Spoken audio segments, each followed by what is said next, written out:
신약시대는 누구나 다 하나님 음성을 듣는다고 말씀드렸죠.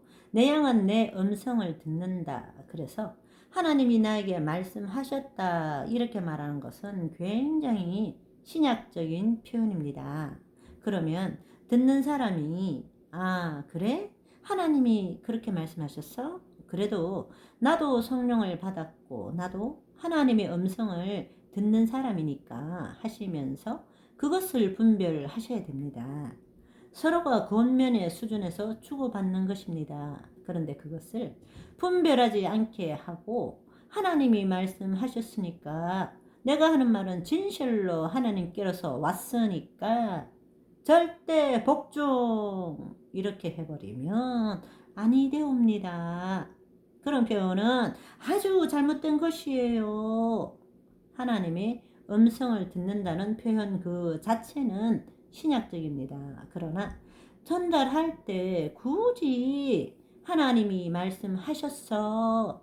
성령님이 내게 말씀하시기를 이렇게 이야기할 필요가 없는 것입니다. 그런 말을 앞에 붙이는 것은 자신의 권위를 내세우고 자기를 높이고자 하는 다분한 의도가 들어있기 때문에 습관적으로 자꾸 그러면 교만이란 마귀가 쑥 들어가 버립니다. 교만이 무엇입니까? 패망의 선봉장이죠.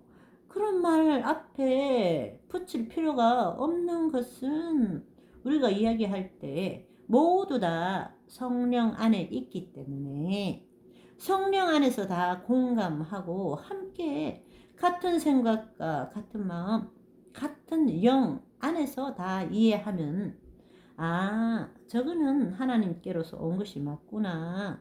저거는 아니구나. 서로가 서로를 분별할 수 있게 되어 있습니다. 하나님스럽지 않는 것, 사랑이 아니고 미움, 시기, 질투에서 나온 그런 것을 가지고 남을 비방하고 판단하고 증오하고 정죄하는 이야기를 들었을 때 저것은 자기 자신에게서 나왔구나를 아시고 잘 분별해야지 무조건 따르면 안 되는 것입니다. 우리 주변에도 있죠. 무리 지어 다니며 똑같은 말을 마치 복사한 것처럼 퍼뜨리고 남의 블로그에 댓글을 달고 자기들끼리 깔깔거리는 것 하나님으로부터 나온 것이 아닌 것입니다. 그러면 우리가 하나님의 음성을 들을 때에 얼마만큼 뭔가 다른 것이 섞일 수 있을까? 변형될 수 있을까? 변질될 수 있을까? 이것을 한번 살펴보겠는데요. 비유를 한번 해볼게요. 하나님의 음성을 만약에 물감이 타진 색깔 있는 물방울이라고 생각하면 밑에 이제 한지 같은 물이 잘 퍼지는 그런 것을 한번 생각해 보십시오. 자, 하나님의 음성이 원액으로 딱 떨어집니다. 그러면 조금 시간이 지나면 쫙 퍼지겠죠. 그런데 그 종이의 어떤 질감이나 형성되어 있는 그런 모양새에 따라서 물방울의 모양이 퍼지는 모양이 조금씩 다르고 속도도 차이가 있을 것입니다. 각 사람의 타고난 성품, 기질, 성정, 살아온 환경, 신앙의 유무, 깊이와 넓이에 따라서 그런 미세한 차이가 있는 것이죠. 자, 그렇게 물감이 전체로 퍼져나갔다. 이렇게 볼 수 있겠습니다. 자, 다시 설명할게요. 물방울이 떨어집니다. 그런데 이 물방울이 두 가지가 될 수 있습니다.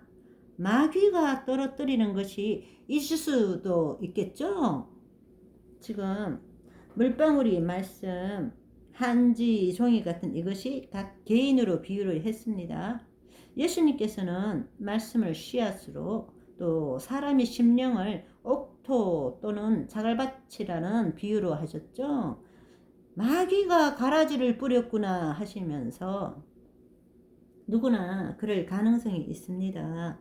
금세 성령님께서 역사했다가 또 금세 마귀가 역사하는 경우가 있죠. 베드로에게 그렇게 역사했지 않습니까? 주는 그리스도시요 살아계신 하나님의 아들이십니다 라며 그렇게 위대한 신앙 고백을 하자마자 그 다음에 바로 십자가 지지 마세요 이런 식이죠.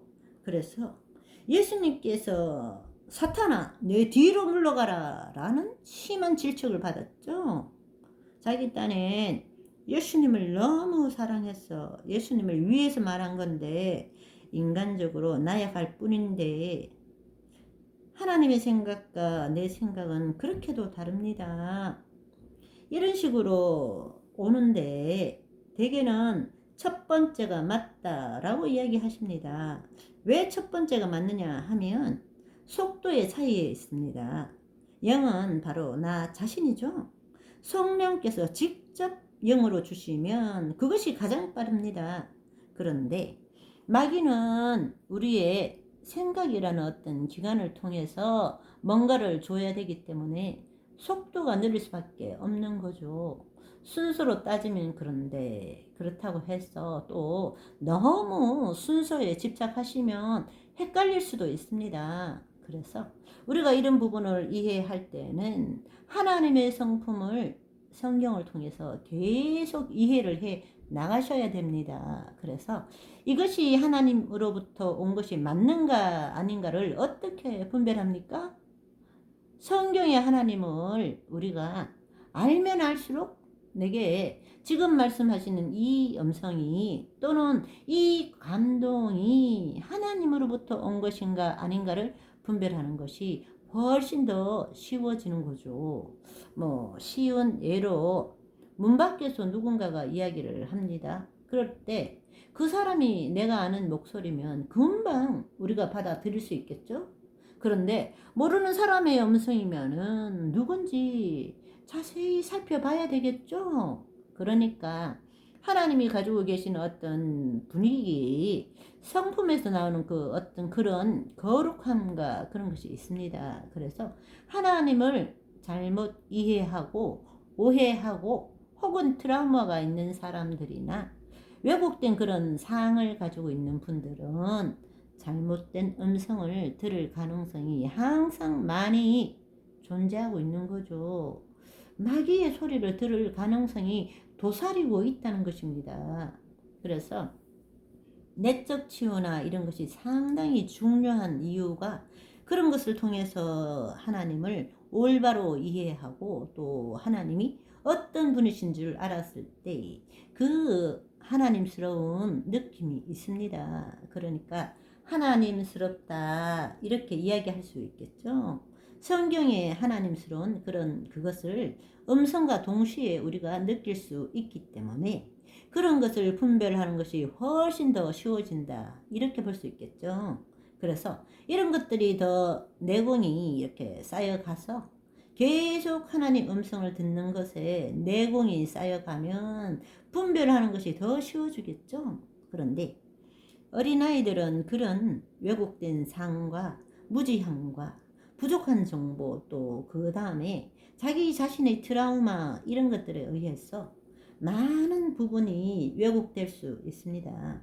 그런데 어린아이 수준의 사람들은 이런 부분에 대해 이야기를 듣게 되면 아주 노발대발합니다.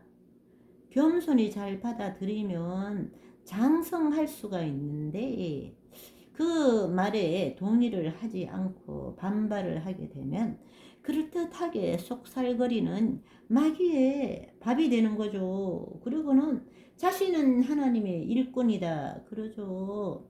그래서 장성한 자 하나님께서 때리기도 하시며 달래기도 하시며 그렇게 연단해 주시고 훈련을 많이 받은 사람들은 더 순수하게 하나님 음성을 받을 수 있습니다. 그러나 하나님 음성을 원액으로 들었다 하더라도 그 종이의 상태에 그 사람의 살아온 인생과 어떤 그 경험 정도에 따라서 퍼져가는 속도와 전체 모양이 많이 달라질 수 있습니다. 그래서 하나님의 음성이 딱 들어왔는데 그 순간부터 쫙 퍼지면서 내 생각과 상태와 여러 가지 성경의 이해와 정보와 이런 것들이 취합되면서 그 하나님의 음성이 종합적으로 내 속에서 뭔가로 형성이 되는 거죠. 그것이 순수하게 하나님의 음성이다, 이렇게 말할 수는 없습니다. 절대로. 오늘은 여기까지 하고 고린도전서 14장 36절에서 40절 말씀을 읽어드리며 방송을 마무리하도록 하겠습니다. 하나님의 말씀이 너희로부터 난 것이냐? 또는 너희에게만 임한 것이냐? 만일 누구든지 자기를 선지자나 혹은 신령한 자로 생각하거든 내가 너희에게 편지하는 이 글이 주의 명령인 줄 알라. 만일 누구든지 알지 못하면 그는 알지 못한 자니라. 그런즉 내 형제들아, 예언하기를 사모하며 방언 말하기를 금하지 말라. 모든 것을 품위 있게 하고 질서 있게 하라.